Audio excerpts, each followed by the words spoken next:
Welcome to Daily Speak English channel. English podcast for easy English conversation. Hey, welcome back to Daily Speak English, the channel where we help you speak English with confidence, with clarity, and with real conversations that actually matter in your life. I am your host, Maya, and as always, I am joined by my co-host and honestly my favorite person to argue with on this podcast. Whoa, argue? I prefer the word debate. It sounds more professional. Okay, fine, my favorite person to debate with, Daniel. Welcome back, Daniel. Thank you, Maya. Always a pleasure. Always, even when you're wrong. I am never wrong. But okay, we'll save that debate for another episode. Now listen, before we get into today's topic, I need to say something important to everyone watching or listening right now.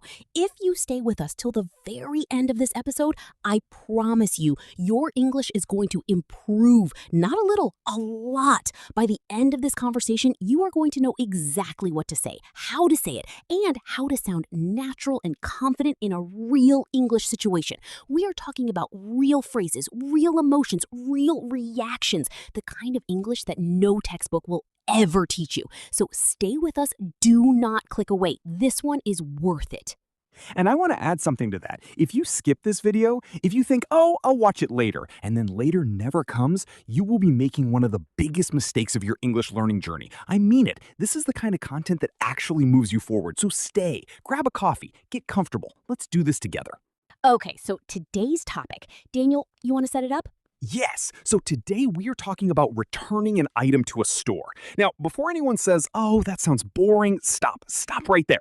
Because this is one of the most stressful English situations that learners face in real life. You walk into a store, you need to return something, and suddenly your brain goes completely blank. You forget every word you ever learned. You just stand there holding a bag, looking helpless. That is so true. And the worst part is, it's not even a complicated conversation, but there is something about being in that moment at that counter with someone looking at you, waiting for you to speak. It just freezes people.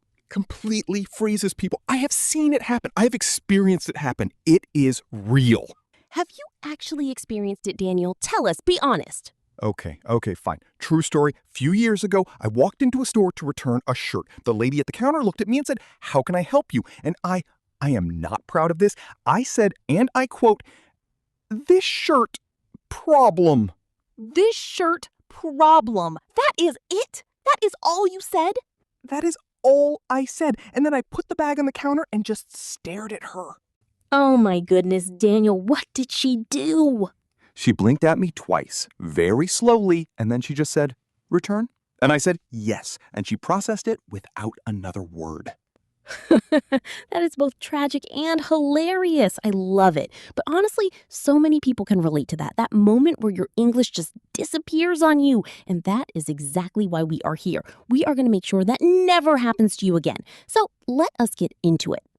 All right, so let's talk about the situation first. Imagine this. You ordered a pair of shoes online. They arrive, you open the box, you try them on, and they are way too small. They look great, the style is perfect, but your feet are basically screaming at you. You have the receipt, you have the original box, everything is intact. Now you need to go back to the store and either return them for a refund or exchange them for the right size.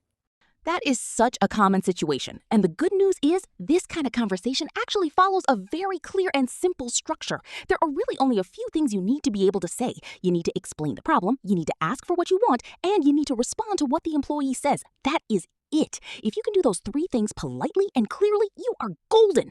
Exactly, and we are going to show you exactly how to do all three of those things. We are going to walk through a full, real, natural conversation right now. I will be the customer, the nervous one, the one who does not want to mess this up, and Maya is going to play the store employee. And I am going to be a very nice store employee. Thank you very much. Unlike some people at some stores, we have all had those experiences. Oh, do not even get me started. Okay, let us go. Here we go. Excuse me. Hi there. Sorry to bother you. I was wondering if I could return these shoes. I bought them last week, but unfortunately they do not fit at all. Of course, not a problem at all. Do you happen to have your receipt with you?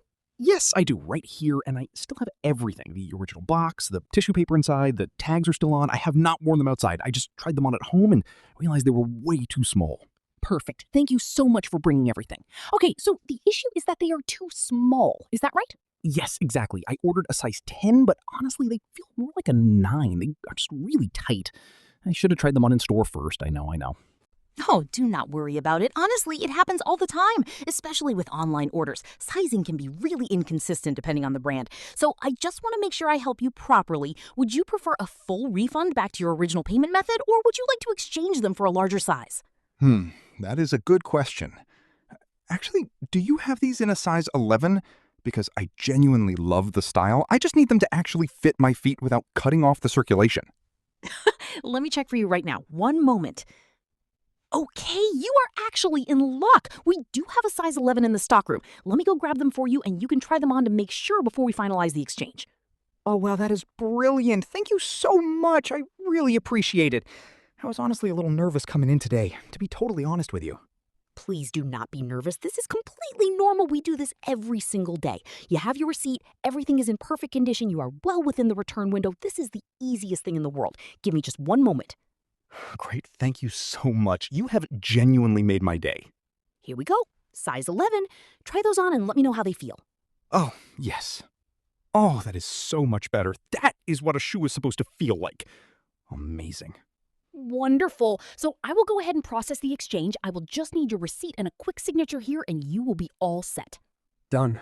Thank you again. Honestly, you have been so helpful. I cannot tell you how much I was dreading this. Do not dread it. Come back anytime. Enjoy the shoes. And scene. Okay, that felt really good. How did that feel from your side, Maya? Really natural, honestly. And I want to point out a few things that Daniel did really well in that conversation, because they are worth noticing. First, he opened with, "Excuse me, hi there, sorry to bother you." That is such a warm and polite way to start. It immediately puts the other person in a good mood. You're not just walking up and making a demand, you're acknowledging the other person first. And it is so simple. It costs you nothing to add sorry to bother you at the start, but it changes the entire tone of the interaction. Completely. Second thing, Daniel said, "I was wondering if I could return these shoes." That phrase, "I was wondering if I could," is one of the most useful and polite phrases in the English language. It is not aggressive. It is not demanding. It just softly opens the door. Use it. Use it everywhere. I use it all the time now. It is like a magic phrase. People just become nicer when you say it. It is true. Third thing, he gave context without being asked. He said he had the receipt, the original box, the tags were still on. He had not worn them outside. He volunteered all of that information up front. That tells the employee immediately that this is going to be a smooth, easy return. It builds trust right from the start. And it also shows that you know what you were doing. You're not just walking in empty-handed hoping for the best. You came prepared. You know what the store needs from you. Exactly. And the fourth thing, and this is my favorite, when Maya, the employee, me, asked if he wanted a refund or an exchange, Daniel did not just say exchange. He said, "Do you have these in a size 11? Because I genuinely love the style. I just need them to fit." That was real. That was human. That showed personality. And in a real conversation, that kind of small personal touch makes such a difference. It does not have to be robotic. It does not have to be just yes, no, refund, exchange, goodbye. You are allowed to be a human being in the conversation. You are always allowed to be a human being, Daniel. Always. Words I need to hear more often, honestly. Okay, let us talk about some of the key phrases from that conversation, because we want you to walk away from this episode with actual language that you can use, not theory, real phrases. So let us go through them one by one. Daniel, you want to kick us off? Sure. So the first one is, "I was wondering if I could return this item." This is your opening line. It is polite, it is clear, it is confident. Even if you're nervous inside, this line sounds calm and professional. Practice it until it feels automatic. The second phrase, "I still have the receipt and original packaging." This is important because it immediately tells the employee that everything is in order. You are making their job easier. And when you make someone's job easier, they are almost always happy to help you. Third, they are running a bit small. This is a very natural, native-sounding phrase. Not "the size is wrong" or "they do not fit," but "they are running small." It sounds natural, it sounds fluent, and it shows that you know how English speakers actually talk about sizing technology. Fourth, would it be possible to exchange these for a larger size? Again, would it be possible to is another one of those incredibly polite, incredibly useful structures. It is more natural than saying "can I?" and more polite than "I want to." Master this phrase. Fifth, you have been so helpful. I really appreciate it. Always end on a positive note. Always. Whether the return went perfectly or whether it was a little complicated, thank the employee genuinely. It is good manners, it is good English, and honestly, it just feels right. And the sixth phrase, and this one is for when things do not go perfectly. I completely understand, but is there anything else you can do for me? This is your graceful way of pushing back a little without being rude or aggressive. Maybe they say the return window is passed. Maybe they say the item is not eligible. This phrase keeps the door open without burning it down. That one is so useful because sometimes the answer is not immediately yes, and how you respond in that moment says a lot about your English level and your communication skills. Absolutely. Now, let us talk quickly about the emotional side of this conversation, because language is not just words. It is how you feel when you say them and how the other person feels when they hear them. And we think this part often gets left out of English lessons. Totally. So when you walk into a store to return something, you might feel nervous. You might feel a little embarrassed, especially if you do not feel confident in your English. You might feel frustrated if the item was faulty or if something went wrong. All of those feelings are valid. And the good news is, the right language can actually help you manage those feelings. When you have the words, you feel more in control. That is such a good point. Confidence in language creates confidence in the moment. It is a cycle. The more you practice these phrases, the more automatic they become. And the more automatic they become, the calmer you feel. And the calmer you feel, the better your English sounds. It all connects.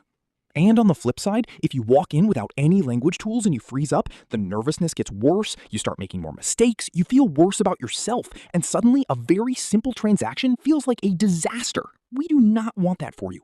We genuinely do not. That is why we make this show. Okay, I want to do one more thing before we wrap up.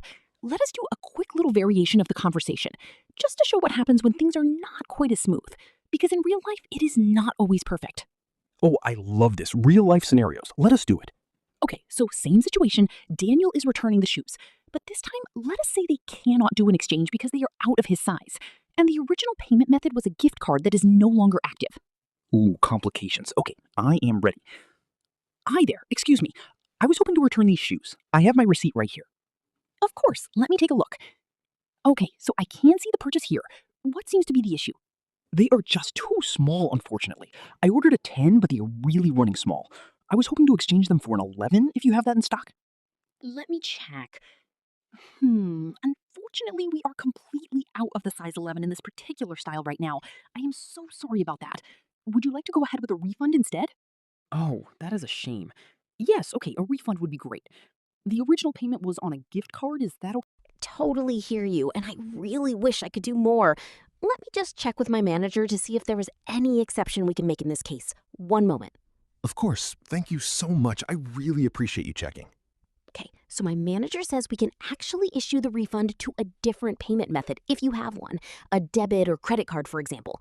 Would that work for you? Oh, that is perfect. Yes, absolutely. Thank you so much for going the extra mile. I really was not expecting that. Of course, happy to help. Let me get that process for you right now. And that is how you handle a tricky situation with grace. Did you notice how Daniel stayed calm the whole time? He never got frustrated. He asked politely. He used "I completely understand" to show he was not being difficult. And when they found a solution, he expressed genuine gratitude. And that phrase, thank you for going the extra mile, that is such a warm and natural phrase. It means thank you for doing more than what was required. And people love hearing it. It feels personal. It feels real. Use it whenever someone genuinely helps you. It goes a long way. Okay, we are coming to the end of today's episode. And before we close out, I just want to take a moment. Because if you have watched this far, I want you to know something. You are doing the work. You are putting in the effort. Most people just scroll past educational content. They tell themselves they will come back to it, and they never do. But you stayed. And that matters. That is the difference between people who improve and people who stay stuck. Seriously, staying till the end of a lesson, even when it is long, even when other things are calling for your attention, that is discipline. And that discipline is going to take you so far in your English journey. And I want to say one more thing. If someone you know is learning English, a friend, a family member, a colleague, share this episode with them. Because this kind of real, practical, conversational English is exactly what people need and so rarely find. Share it. Pass it on. It could genuinely change someone's confidence.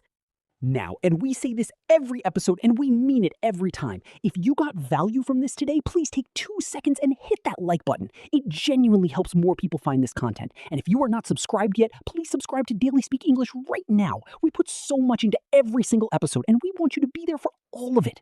And hit that bell icon, press it, so that when our next video drops, you are the very first person to know about it. You do not want to miss what is coming next.